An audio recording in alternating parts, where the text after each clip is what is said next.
In the days that followed her confession, something shifted between us. Not overtly, not enough to be seen by others, but enough that I felt it every time I heard her footsteps outside my door. That we didn't talk about that night. We didn't need to. But the silence between us took on a new shape, no longer empty, but charged. Our conversations grew longer, slower. We spoke about music, memories, even fears, everything but feelings. Everything but us. One evening, she brought over a book I had once mentioned in passing. She smiled as she handed it to me, saying, "I saw it at a thrift shop and thought of you."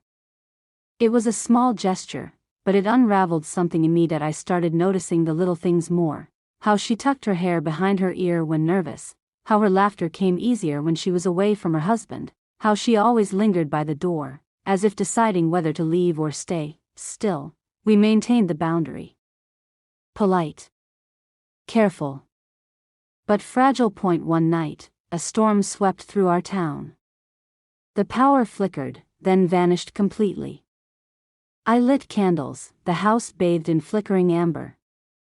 I wasn't surprised when there was another knock at the door. "It's silly," she said, stepping inside, "but I hate being alone during storms."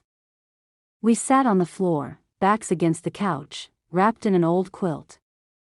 The windows rattled with thunder, and yet the loudest sound was the quiet between us. She turned to me, her face half lit by candlelight.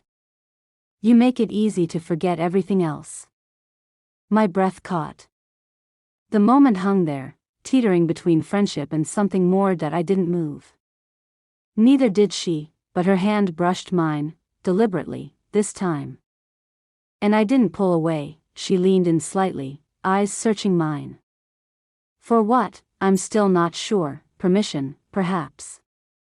Or absolution. But just before our lips met, she stopped. "I can't," she whispered, drawing back. Her voice trembled.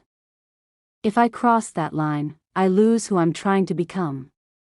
There was no anger in her eyes, only sadness. And something else, respect. For herself. For me. For the life she still hadn't decided to leave behind. That I nodded, my throat dry. "I understand." She stood slowly, as if moving too fast would undo her resolve. At the door, she hesitated, then looked back. "I hope that someday, this isn't all we are." And with that, she disappeared into the night, leaving the door, and something deeper, slightly ajar. Alex didn't come by the next day. Or the day after. The absence was subtle at first, a missing voice through the fence, the unclaimed newspaper resting on her porch, a silence that settled like dust. But eventually, even subtlety felt like a statement. That I busied myself with routine, though everything now felt performative. Watering plants, organizing books, brewing coffee for one. I told myself I respected the distance, even as I watched her window for any sign of movement. That a week later, I saw her again. She was standing on her front lawn in the early morning light, suitcase at her feet, phone pressed to her ear. Her hair was pulled back neatly, her posture tense but purposeful. I didn't call out. I just watched, quietly, from behind my window. Later that afternoon, she knocked. One soft tap, then a pause, then two more. The same rhythm from the night she first arrived at my door. When I opened it, she looked different. Not in appearance, but in presence. Composed. Intentional. "I'm leaving for a while," she said. Not running, just stepping away. Daniel and I agreed to take some space. I need to figure out who I am when I'm not trying to be what someone else needs. I nodded, heart tight. "That's brave." She gave a faint smile. "It's overdue." We stood there for a moment, two people tethered by unspoken feelings and well-guarded restraint. "I want to thank you," she said. "For listening. For not judging me. For seeing me when I couldn't see myself." "There's a lot more to you than you realize," I replied. Her eyes glistened, but no tears fell. There was clarity in them now, stillness where there had once been storm. "I don't know where this leads," she said softly, or if it leads back here. But if it does, she didn't finish the sentence. She didn't have to. Instead, she reached into her coat pocket and placed a small note in my hand. Don't open it yet, she said. Wait until you're ready. With one last look, a gaze that held both goodbye and possibility, she turned and walked away. That I watched until she disappeared around the corner, the sound of her rolling suitcase fading into the quiet hum of the street. That I stood there for a long while, the note unopened in my hand, heart full of things that had no name. Later, I placed it in a drawer, unread, but not forgotten, because some stories don't end, they wait. For most of my adult life, I'd found comfort in silence. I lived alone in a modest townhouse on a quiet street where nothing ever really changed.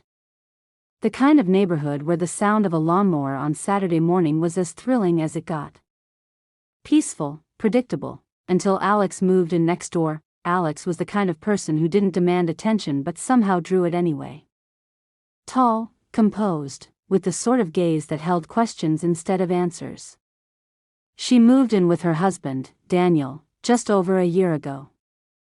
They seemed like a well-matched pair at first, polite, private, and quietly settled in their routines. But time reveals things that introductions don't. That we met by chance, pulling trash bins to the curb on the same evening. Our first conversation lasted under a minute, but something about her tone, measured, deliberate, lingered with me. From then on, our brief encounters became more frequent, a wave from her porch, a shared chuckle at the neighborhood's overzealous cat, even a borrowed cup of sugar that led to an impromptu tea session on my back deck. What started as casual exchanges slowly became something else. I noticed she'd time her walks when I was out watering the plants. She'd linger after a wave, starting conversations that felt a bit too long for neighbors and a bit too short for friends. And always, there was something behind her smile. Not flirtation. Not quite sorrow either. Just, wait. Daniel was a shadow in her stories. Mentioned, but barely present. She once said he worked in finance and traveled often. When he was home, their interactions were brief and strained. I never saw them laugh together. Never even heard them talk. One evening, I found her sitting on the curb alone. It was late, the sun just a whisper on the horizon. She didn't look up as I approached, just gestured at the spot beside her. Saturday, I used to love the quiet, she said after a long pause. Now, I think it's just loud in a different way. I didn't respond. I didn't need to. There was something heavy in the air that night, an unspoken tension. Her hands trembled slightly as she held her mug. Her eyes were distant, like she was chasing a thought she didn't want to catch. I remember the moment vividly, not for what was said, but for what wasn't. That night, as we sat side by side under a sky too dark for stars, she looked at me and asked, "Can you stay a little longer?" I did, and that was the moment everything began to shift. The night was quieter than usual, even for our street. The kind of silence that made the ticking clock in my kitchen sound like a metronome. I was about to head to bed when I heard a soft knock, 3 gentle raps, tentative, as if the visitor might change their mind mid-knock. It was Alex. Her hair was pulled into a loose bun, the collar of her sweater slightly damp from the mist outside. "Sorry," she said quickly. "I know it's late. I couldn't sit there alone tonight." I stepped aside without a word. She walked in like someone seeking shelter, not from weather, but from something deeper. We settled into the living room, a pot of chamomile tea between us. For a while, we just listened, to the clink of the spoon against the cup, to the distant hum of the refrigerator. She stared into her mug like it might offer answers. "I need to tell you something," she said, finally. That I didn't speak. Just waited. "It's not that I don't love him," she began, her voice thin, almost apologetic. "It's that I can't remember the last time I felt seen."